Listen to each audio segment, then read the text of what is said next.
नमस्कार, मैं धर्मेंद्र कुमार प्रगति क्लासेस के YouTube चैनल में सभी का बहुत बहुत स्वागत।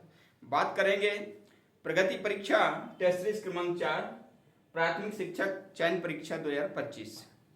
इसमें भी महत्वपूर्ण प्रश्न लिए गए हैं। इससे पहले 3 टेस्ट सीरीज आ चुकी हैं जो कि बहुत अच्छा आप लोगों ने रिस्पॉन्स दिया और एग्जाम की दृष्टि से ये काफ़ी महत्वपूर्ण है। तो देख लेते हैं नई टेस्ट सीरीज का पहला क्वेश्चन है, कर्क रेखा क्या है। ठीक है, तो कर्क रेखा क्या है? जैसे ये अपना ग्लोब है, ये ग्लोब है, ठीक है, ये ग्लोब है, तो इसमें ये जो 0 डिग्री है, ठीक है, 0 डिग्री, तो इसको कहते हैं विषुवत,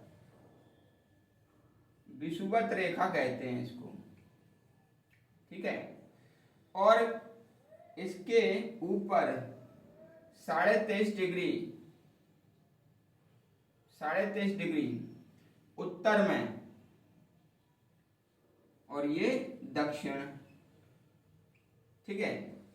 तो 23.5 डिग्री जो उत्तरी अक्षांश होती है, जो आड़े में होती है, उसे हम अक्षांश रेखाएं कहते हैं, ठीक है।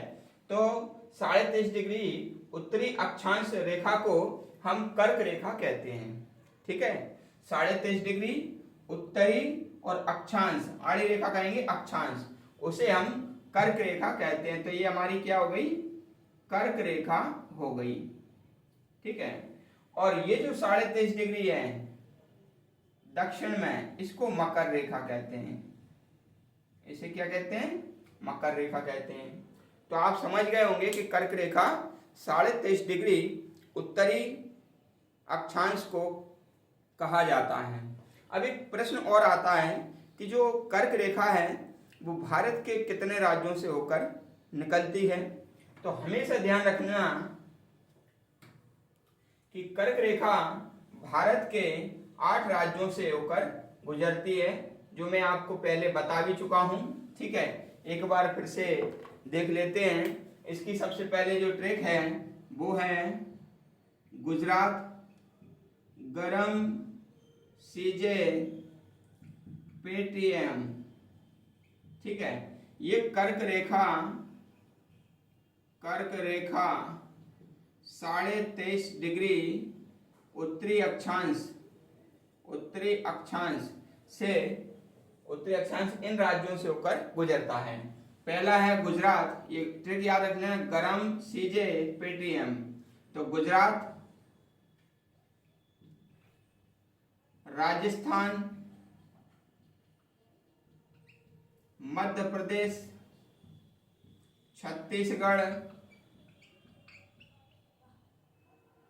पश्चिम बंगाल, त्रिपुरा और मिजोरम, ठीक है। इन 8 राज्यों से कर्क रेखा निकलती है। ये ट्रिक है गरम, सीजे, पेटीएम। अगला प्रश्न है हमारा, अगला प्रश्न है भारतीय मानक रेखा क्या है, ठीक है। तो हमेशा ध्यान रखना ना कि ये जो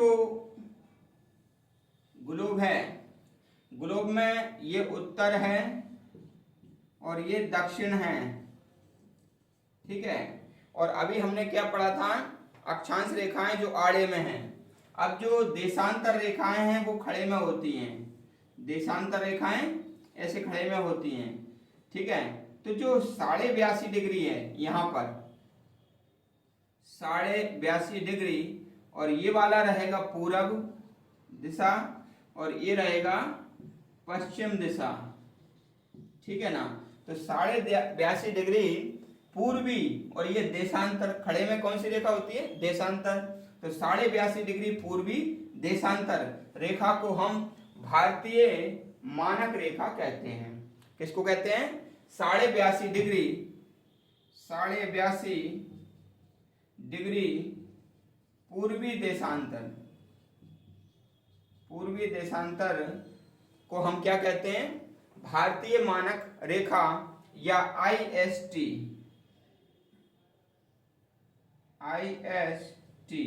इसे कहते हैं। इंडियन स्टैंडर्ड टाइम इसको कहा जाता है। और भारत के 5 राज्यों से होकर के ये गुजरती है। ठीक है, भारत के 5 राज्यों से होकर ये गुजरती है। ठीक है,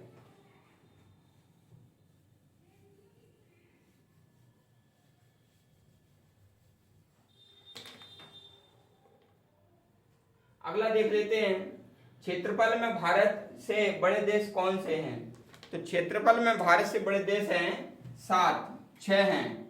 ठीक है, तो एक ट्रिक याद रख लेना, रक्का बाई, रक्का बाई। ठीक है, तो क्षेत्रफल में देश, क्षेत्रफल में देश, बड़े देश, बड़े देश। तो पहला है राजस्थान, सॉरी देश पूछ रहे हैं तो पहले हो जाएगा रसिया यानी कि रूस, फिर कनाडा, फिर चाइना, फिर अमेरिका।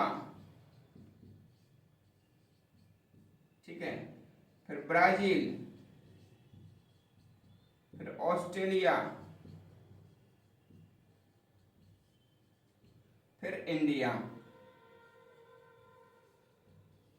ठीक है, तो ये जो हमारा भारत है, भारत से क्षेत्रफल में 6 देश बड़े हैं, रूस, कनाडा, चीन, अमेरिका, ब्राजील, ऑस्ट्रेलिया, और 7वें नंबर पर आता है भारत। तो ये याद रख लेना आप, रक्का बाई। क्या याद रखोगे, रक्का बाई। ठीक है, अगला प्रश्न है हमारा, क्षेत्रफल में भारत से बड़े देश कौन से हैं। ये तो मैंने आपको बता दिया, रक्का बाई याद रख लेना। 2 अक्षांश के बीच के क्षेत्र को क्या कहते हैं। देखो, जैसे ये ग्लोब है, ठीक है, ये है 0 डिग्री अक्षांश यानी कि विषुवत रेखा या इक्वेटर या भूमध्य रेखा। अब इसी के समानांतर बहुत सारी अक्षांश रेखाएं रहती हैं। मान लीजिए 180 इधर रहती हैं और 180 इधर रहती हैं। तो कहने का मतलब है किन्हीं भी दो अक्षांश रेखा के जो बीच के क्षेत्रफल को क्या कहते हैं, तो उसको कहते हैं कटिबंध। कटिबंध कहा जाता है या कटिबद्ध, कटिबंध कहते हैं। क्या कहते हैं, कटिबंध। लेकिन जो देशांतर रेखा है, जो ऐसे ऐसे है देशांतर रेखा, तो देशांतर रेखा के क्षेत्र को कहते हैं गोरे। क्या कहते हैं, गोरे। तो देशांतर के क्षेत्रफल को क्या कहते हैं, देशांतर के बीच के क्षेत्र को कहते हैं गोरे। और अक्षांश के बीच के क्षेत्र को कहते हैं कटिबंध। ठीक है, याद रख लेना। अगला है हमारा, अगला प्रश्न, भारत का अक्षांश व देशांतर कितना है। ठीक है, तो भैया जो भारत है, भारत तो 8 डिग्री 4 कला से 37 डिग्री 6 कला उत्तरी अक्षांश से, ठीक है, 68 डिग्री 7 कला से 97 डिग्री 25 कला पूर्वी देशांतर। ठीक है, तो हमेशा ध्यान रखना अक्षांश कितना, 8 डिग्री 4 कला से 37 डिग्री 6 कला, और देशांतर कितना है 68 डिग्री 7 कला से 97 डिग्री 25 कला। तो याद रख लेना, जो भारत है वो उसी अक्षांश और देशांतर में स्थापित है। और इसको याद करने का ट्रिक यही है कि 84,376 उत्तरी अक्षांश और 687 97 25 पूर्वी देशांतर, ऐसे याद कर लेना तो हो जाएगा याद। ठीक है, अगला देखेंगे, भारत में कितने राज्य व केंद्र शासित प्रदेश हैं। तो भारत में 28 राज्य और 8 केंद्र शासित प्रदेश हैं। ठीक है, बराबर कितने हो जाएंगे, 36 हैं कुल, ठीक है ना, कुल 36 हैं, 28 राज्य हैं और 8 केंद्र शासित प्रदेश हैं, ठीक है। अभी मेरे पास एक कमेंट्स आया था एक स्टूडेंट का, तो भारत के जो राज्य हैं और उनकी राजधानी यूनिट ट्रिक के माध्यम से उनको याद करना है, तो मैंने उनसे बोल तो दिया था मैं करा दूंगा, तो आज मैं बनाऊंगा वो वीडियो, हो सकता है अभी 1 आध घंटे में ही बनाऊं, और 28 राज्य की ट्रिक बनना है और 8 केंद्र शासित प्रदेश हैं उसकी ट्रिक मैं अभी आपको बता देता हूं, ठीक है।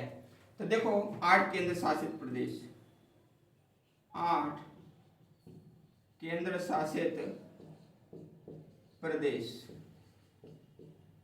ठीक है। तो इसकी ट्रिक देख लीजिएगा आप,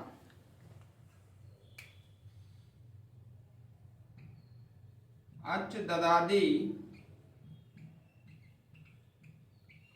पाल जल,